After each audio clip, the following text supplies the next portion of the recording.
Okay, so first I had to have a Phillips head bit and then an extender to take the vent cover off.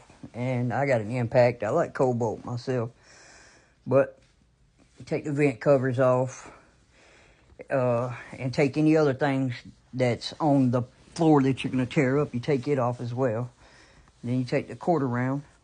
You want to take it off. Some people want to save the quarter round, which in this case I was going to at the beginning, but then decided not to. So I take one piece of quarter round off and I mark it with the number 1 from where I'm starting.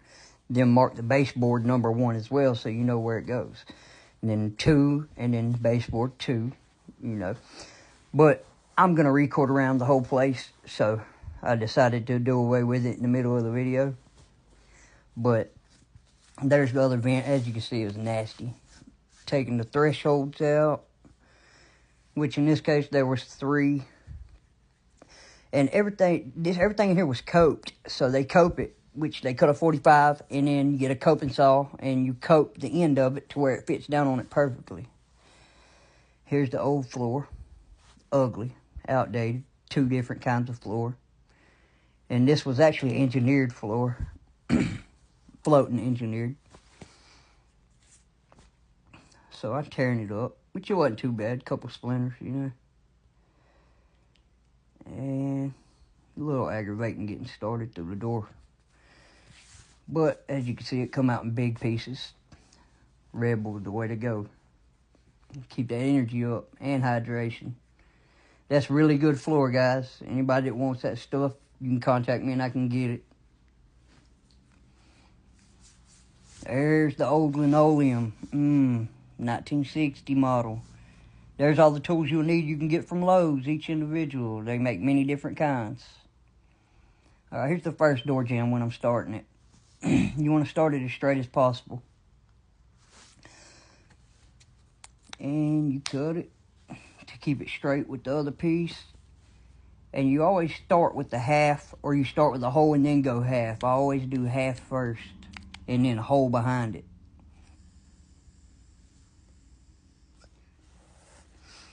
So that jamb works. Tap it in a little bit. That's the half piece that I start with. Then I put a hole in behind it. You don't want to do more than 2 runs before you touch the other end of the room, so you know you've got it straight.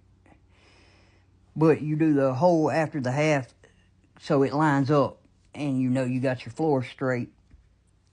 Then sometimes you measure off the wall if you need to get it straighter than normal, so you know where to go with it. And right here I'm cutting the second door jamb, trying to get to the wall. It's a lot easier if you have a square, but I did not have one in this video. That's shoe molding. That was what was in the closet. The closet was not done. It just had linoleum. So I had to cut the jambs in the back in order to get the floor all the way through. That is a jam saw. They're very, very, very handy machines.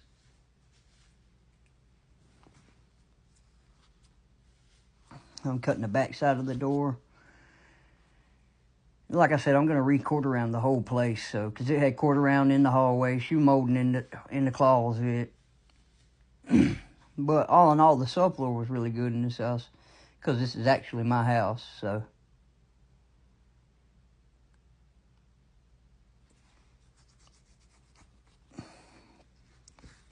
right here, I decided to go with the whole piece, breaking through the hallway threshold here.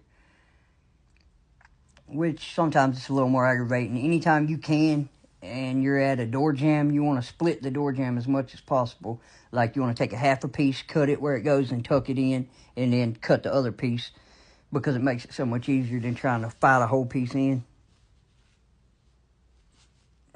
This is a vent in the back side of the door jamb of the second room.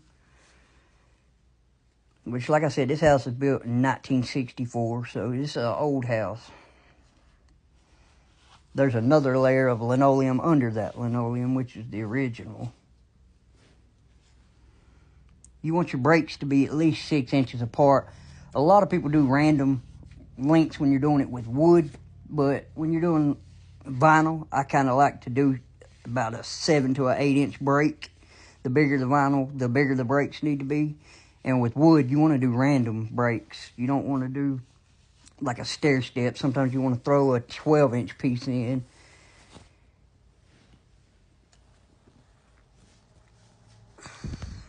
I did not have a square right here, so I just used my piece of floor and lined it up on both ends, which made it pretty easy because factory is going to be pretty square on each side of the floor. Then you cut the vent box out. And this is the last piece. And I will be doing the molding, and I will video it, and I'll show you guys on the molding how to do it. I will also coat the molding so I can show you, and I'll show you the thresholds. Never pry against tile, guys. That is a very big red flag. You do not do that. But seeing that this is my tile in my house, but you still do not pry against the tile. It will crack and it will break your tile. This is the finished piece. Everything but the molding and the thresholds. But I'll get those videos to you soon. Appreciate you guys. I hope you liked it.